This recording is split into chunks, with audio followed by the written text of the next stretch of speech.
Dear students, let us continue the video on angular momentum. So we know the SI unit for angular momentum. We also know its dimension of formula. ಹೌದಾನೆ.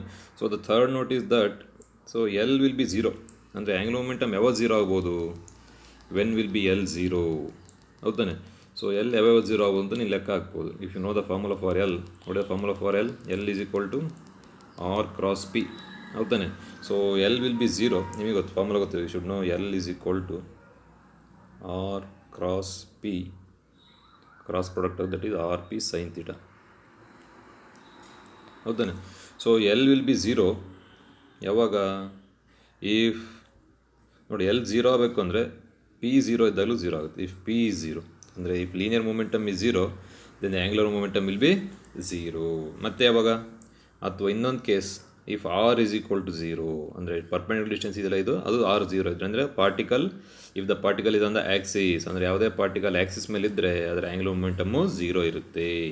ಹೌದಾನೆ. ಅಥವಾ ಒಂದು origin ಅಥವಾ Axis ಮೇಲಿದ್ದರೆ next ಯಾವ zero ಇರ್ಬೋದು? ಮತ್ತು it can be zero when theta is 0 degree, when theta is 0 degree R 180 degree. ಯಾಕಂದರೆ sign 0 is 0, sign 180 0, ಅವಾಗಲೂ ಅದೇನಾಗುತ್ತೆ? Angular momentum 0 ಆಗುತ್ತೆ. ಹೌದಾನೆ. So ಎಲ್ಲ ಕೇಸಲ್ಲಿ ಏನಾಗುತ್ತೆ? ಆ್ಯಂಗ್ಯುಲರ್ ಮೊಮೆಂಟಮ್ 0 ಆಗುತ್ತೆ. First case angular momentum L be 0 when P 0. ಹೌದಾನೆ. ಅದೇ ಥರ ಆ್ಯಂಗ್ಯುಲರ್ ಮೊಮೆಂಟಮ್ ವಿಲ್ ಬಿ 0. ಆಯಿತಾ? Angular momentum will be 0 when R is 0. R 0 ಅಂದರೆ when the particle is on the axis ಅಂದರೆ ಆಕ್ಸಿಸ್ ಮೇಲೆ ಇದ್ದರೆ ಅಥವಾ ಆರಿಜಿನ್ ಮೇಲೆ ಇದ್ದರೆ ದ ಆ್ಯಂಗಲ್ 0. ಹೌದಾನೆ. ಮತ್ತು ಯಾವಾಗ 0 ಇರುತ್ತೆ ಅಂದರೆ ಇನ್ನೊಂದು case when theta is 0 degree ಅಥವಾ 180 ಡಿಗ್ರಿ. ತೀಟಾ ಅಂದರೆ ಗೊತ್ತು, this is the direction of R, so this the direction of P. ಸೊ ಈ ಆ್ಯಂಗಲ್ ಇದೆಯಲ್ಲ ಇದು 0 ಡಿಗ್ರಿ ಇದ್ದರೆ, ಹೌದಾನೆ. ಮತ್ತು ಅಥವಾ 180 ಡಿಗ್ರಿ ಇದ್ದರೆ, ಹೌದಾ, ಅಂದರೆ R is in this direction, ಇದು ಪಾರ್ಟಿಕಲ್ ಇದೇ ದಿಕ್ಕಿನಲ್ಲಿ ಹೋಗ್ತಾ ಇದ್ದರೆ, ಅಥವಾ R is in this direction, if the particle ಹಿಂಗೆ ಉಲ್ಟಾ ಹೋಗ್ತಾ ಇದ್ದರೆ 180 ಹಿಂಗೆ ಹೋಗ್ತಾ ಇದ್ದರೆ 0. ಸೊ ಅವಾಗಲೂ ಆ್ಯಂಗ್ಯುಲರ್ ಮೊಮೆಂಟಮ್ 0 ಆಗುತ್ತೆ. So this you should remember. ಹೌದಾ. So the next important topic is ಹಾಗಾದರೆ what is the relation between angular momentum. So ನೋಡಿ ಇನ್ನೊಂದು ನೆನಪಿರೋದು ನಿಮಗೆ, angular momentum is also called moment of momentum. Angular momentum ಇನ್ನೊಂದು ಹೆಸರಿದೆ, angular momentum is also called moment of momentum. Moment of momentum ಇನ್ನೊಂದು ಹೆಸರು ಇದಕ್ಕೆ. ಈಗ ಒಬ್ಬೊಬ್ರಿಗೆ ಎರಡು ಹೆಸರು ಇರುತ್ತಲ್ಲ, ಹಂಗೆ ಆ್ಯಂಗ್ಯುಲರ್ ಮೊಮೆಂಟಮ್ ಅಥವಾ ಮೊಮೆಂಟ್ ಆಫ್ ಮೊಮೆಂಟಮ್. ಅದೇ ಥರ ಟಾರ್ಕಿಗೆ ಇನ್ನೊಂದು ಎರಡು ಹೆಸರಿದ್ದು, ಟಾರ್ಕಿಗೆ ಏನಂತ ಕರಿತಾ ಇದ್ವಿ? So torque was also called couple. ಏನಂತ ಕರಿತೀವಿ ಇದಕ್ಕೆ? ಟಾರ್ಕಿಗೆ ಇನ್ನೊಂದು ಹೆಸರು ಇರ್ತದೆ ಕಪಲ್, COUPLE, ಕಪಲ್. ಅಥವಾ ಇದಕ್ಕೆ ಇನ್ನೊಂದು ಹೆಸರು ಇತ್ತು, what was moment of force. Moment of force ನೋಡಿ. ಸೊ ಮೂರು ಹೆಸರು, ಟಾರ್ಕ್, ಕಪಲ್ ಅಥವಾ ಮೊಮೆಂಟ್ ಆಫ್ ಮೊಮೆಂಟಮ್, ಮೂರು ಹೆಸರು. ಆ್ಯಂಗ್ಯುಲರ್ ಮೊಮೆಂಟಮ್ ಇನ್ನೊಂದು ಹೆಸರು ಮೊಮೆಂಟ್ ಆಫ್ ಮೊಮೆಂಟಮ್. ನೋಡಿ ಎಲ್ಲ ಬೇರೆ ಬೇರೆ ಹೆಸರುಗಳು, ಆಯಿತಾ. So the next very very important topic is relation between angular momentum L. Relation between angular momentum l ಮತ್ತು ಟಾರ್ಕ್. ಆ್ಯಂಗ್ಯುಲರ್ ಮೊಮೆಂಟಮ್ಗೂ ಮತ್ತು ಟಾರ್ಕ್ಗೂ ಏನು ರಿಲೇಷನ್ನು?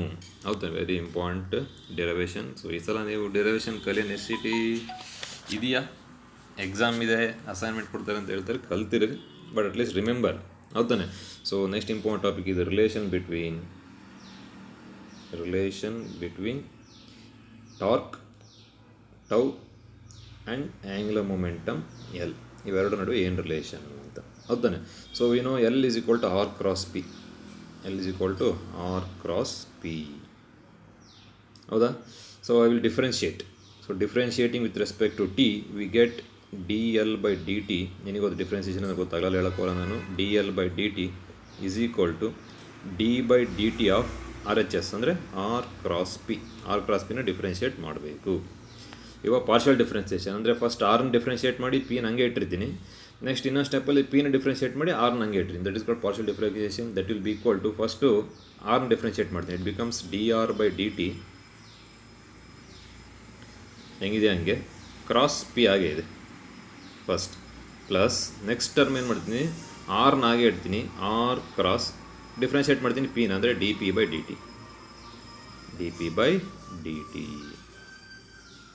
ಆಯಿತಾ. ಸೊ ಬಟ್ ನಮಗೆ ಗೊತ್ತು, ಬಟ್ dr/dt, ಡಿ ಅಂದರೆ position vector, dr/dt rate of change of position, that is called velocity v.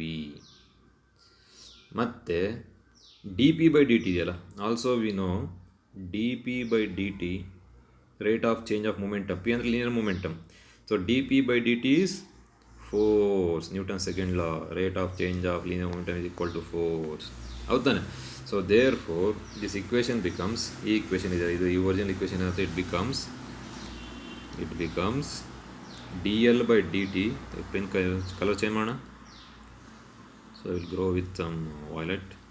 So therefore d L by D t will be equal to dr by dt ಬದಲು v cross ಈ p ಇದೆಯಲ್ಲ, this p is linear momentum, that is m into v ಆಯ್ತಾ, m into vector v ಅಂದರೆ dr by dt ಬದಲು v cross p ಬದಲು m v plus r cross second term ನೋಡಿ ಇಲ್ಲಿ r cross d p by D t is force ಅಂದರೆ R cross f vector f. But v cross v ನೋಡಿ ಇಲ್ಲಿ v cross v ನಿನಗೆ ಗೊತ್ತು, a cross a is zero, ಅದೇ ಥರ v cross v is zero. So this term become zero. Therefore d L by D t is equal to ನೋಡಿ ಏನು ಉಳ್ಕೊಂತು, r cross f. So it is the relation. ಹೌದಾನೆ. So what is r cross f? This r cross f is tau. So therefore instead of this r cross f I will write it as tau. So vector tau ಆಯಿತಾ. So this is the relation between angular momentum l ಮತ್ತು torque tau. ಹೌದಾನೆ. ಸೊ ಏನು ತೋರಿಸ್ತಾ ಇದೆ, d L by D t ಅಂದ್ರೇನು, rate of change of angular momentum. So this d L by D t is rate of change of angular momentum is equal to the torque acting on the particle. ಯಾವುದೇ ಒಂದು particle ಮೇಲೆ ಎಷ್ಟು torque act ಮಾಡ್ತಾ ಇದೆ, ಹೌದಾನೆ.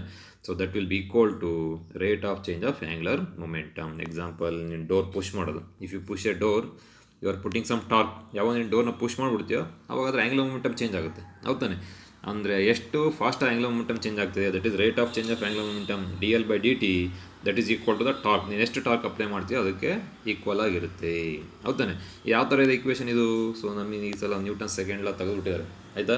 So Newton second law ಏನಂತ ಹೇಳುತ್ತೆ ಇಲ್ಲಿದೆಯಲ್ಲ, d p by D t is equal to f. ಅದೇ ಥರ ನೋಡಿ, ಇಲ್ಲಿ d p by D t ಇದೆ ನ್ಯೂಟನ್ ಸೆಕೆಂಡ್ ಲಾ, ಇಲ್ಲಿ d L by D t ಇದೆ. ಇಲ್ಲಿ ಲೀನಿಯರ್ ಮೊಮೆಂಟಮ್ ಪಿ, ಇಲ್ಲಿ ಆ್ಯಂಗ್ಯುಲರ್ ಮೊಮೆಂಟಮ್ ಎಲ್, ಇಲ್ಲಿ ಫೋರ್ಸ್ ಇದೆ, ಇಲ್ಲಿ ಟಾರ್ಕ್ ಇದೆ, ಅದೇ ಥರನೇ ಇದೆ, ಹೌದಾನೆ.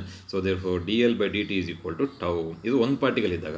If it is a system of particles, ಅದು just like a cricket ball ಅಥವಾ ಜಸ್ಟ್ ಲೈಕ್ ಎ ವೀಲ್, ಯಾವುದೋ cycle wheel, it is system of particles. ಅವಾಗ ಏನು ಬರುತ್ತೆ, ಟೌ ಬದಲು ಟೌ ಎಕ್ಸ್ಟರ್ನಲ್ ಬರುತ್ತೆ. ಟೌ ಎಕ್ಸ್ಟರ್ನಲ್ ಅಂದರೆ ಬಾಹ್ಯ ಹೊರಗಿನಿಂದ ಇರ್ತಕ್ಕಂಥ ಟಾರ್ಕ್, ಹೌದಾನೆ. So therefore rate of change of, ಇಲ್ಲಿ ಸ್ಮಾಲ್ ಬದಲು it will be capital l. ಅಂದರೆ if it is system of particles, we can write, ಆಯಿತಾ. So if it is system of particles, ಅಕಸ್ಮಾತ್ ಸಿಸ್ಟಮ್ ಆಫ್ ಪಾರ್ಟಿಕಲ್ಸ್ ಇದ್ದರೆ ನಾವೇನು ಮಾಡ್ಬೋದು, so d l capital l ಬರೆಯೋದು, small l ಬರೋದು, d L by D t will be equal to tau ಬದಲು tau ಬರೆದು external ಅಂತ ಬರೆಯೋದು, tau external, suffix external, tau external. So this is for system of particles. ಬರೀ ಒಂದೇ particle ಆದರೆ ಈ equation, this equation for single particle, ಹೌದಾನೆ. If it system of particles capital l ಮಾಡೋದು ಅಷ್ಟೇ, ಹೌದಾನೆ. So this is the relation between angular momentum l ಮತ್ತು torque. Very important relation. D L by D t ಅಂದರೆ rate of change of angular momentum D L by D t is equal to the torque, So this is the second video for today. So I think I have sent the notes. So kalita hogi, so all the best.